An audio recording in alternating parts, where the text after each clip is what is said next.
In testimony before Congress yesterday, Marcus Allen, a former FBI staff operations specialist, shared the retaliatory tactics the Bureau directed toward him once he stepped forward and blew the whistle against FBI Director Christopher Wray's congressional testimony regarding the Bureau's activity on January 6, 2021. Now, this comes as the Secret Service remains under scrutiny following 2 assassination attempts targeting former President Donald Trump. More recently, a Secret Service agent in the security detail for Vice President Kamala Harris has been placed on administrative leave for allegations of groping a staffer for the vice president. Are these institutional failures the result of the Biden-Harris administration's relentless push for DEI in hirings and promotions?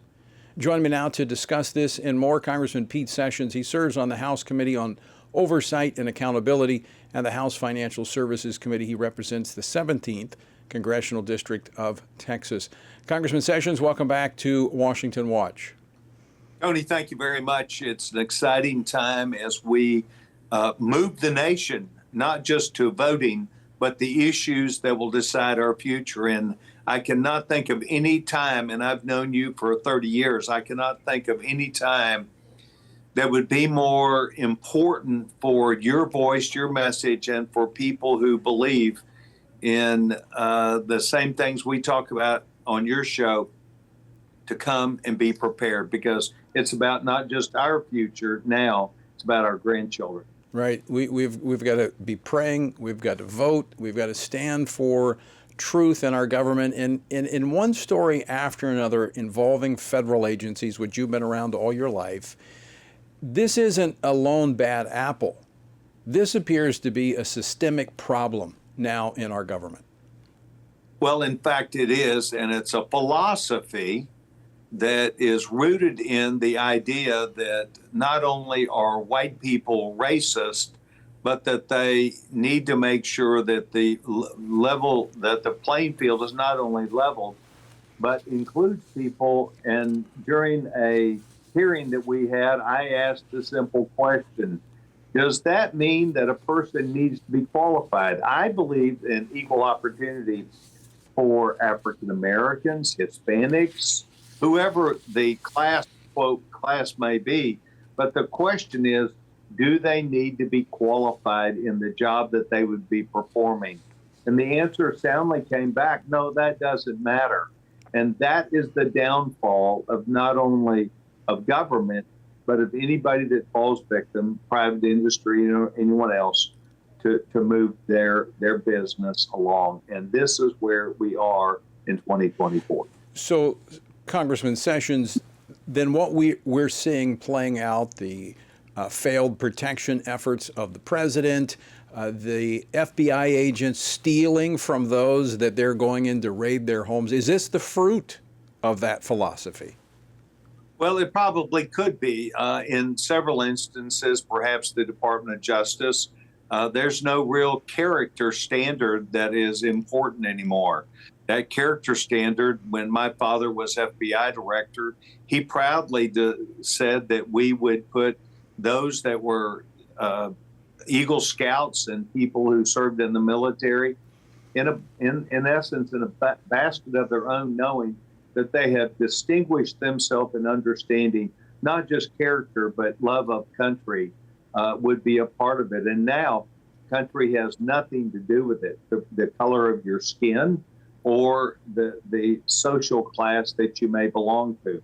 And that is going to downgrade not only the citizenship angle, but also the kind of person who would be serving. And this is, it's not just a philosophy for those running the government. They're making sure that those that are holding positions become indoctrinated with it. This administration has spent thus far $16 million that we're able to track on DEI education just within several of the departments we've mentioned. I want to go to this whistleblower for just a moment, because he's not alone. We've had about 105, 106 whistleblowers just in the Department of Justice who have had retaliatory actions taken against them. In particular, Mr. Allen, what happened to him is that his allegiance to the United States was questioned when he raised these issues of the potential corruption, potential misinformation coming out of the FBI. His security clearance was suspended. His pay was suspended. He was refused outside employment or even to accept charity for paying his home mortgage. What kind of stuff is this? Well, it in fact is not new within the administration. It's something that we have seen for quite some time, where they will withhold someone's not only security clearance, but suspend them, not allowing them to do any work, and in essence, hang like and dangle. It takes these agencies too long to perform not only their background information, but to develop any case against someone. And then all of a sudden, out of the clear blue, someone is let go. This is a problem. It's something that we saw in the Secret Service a number of years ago.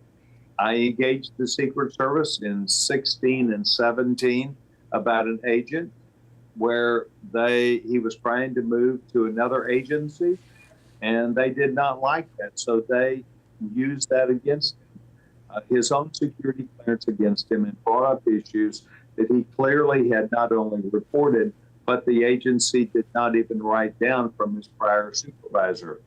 And this is the kind of punitive action that they take. If you wish to leave their agency, or if you do anything that might not be within what they want, they become very hostile against you and use your own circumstances against yourself.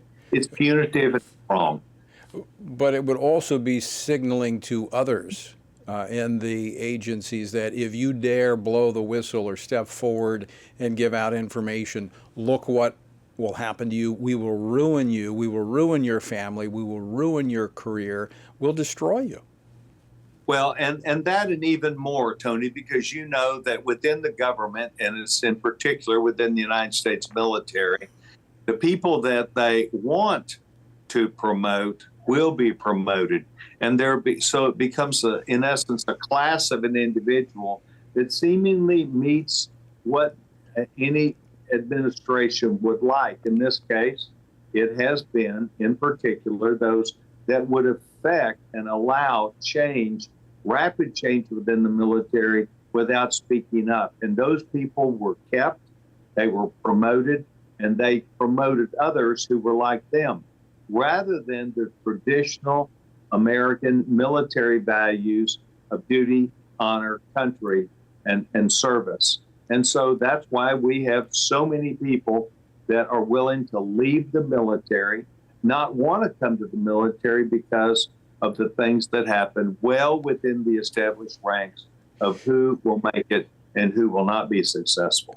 So, Congressman Sessions, there are protections supposedly for whistleblowers. Do we need to reevaluate the protections that are there? If someone has said, look, we're going to protect you if you come forth as a whistleblower to reveal information about illegal or corrupt activity within an agency, but then we allow the agency to strangle them and destroy them, I mean, how are we going to keep this chain of information coming forward? Well, we receive reports on a regular basis, not just in the Committee on Government Reform and Oversight, but individual members receive information about they have provided pertinent, critical information about things, about the operations, or about things that are taking place. And it is not unusual within the military for those people to be disciplined, for those people to be ignored, for those people to be treated differently. The same thing happens in law enforcement and across the government. So, of course, this is a distressing fact. Now, the question is, how do we turn that corner? And that is your question. How do we turn the corner on someone who legitimately provides information? And then how does that agency deal with them? This is the role of what would be human relations, HR Right. people, agencies. And I think they need a new set of circumstances. I took on the Securities and Exchange Commission chairman just 2 days ago and told him that they need to look every day when they get up and on the wall of the agency, what their mission statement is. Right. And if you're Congressman Sessions, we're up against a break. We're going to continue talking about this in the days ahead. Don't go away.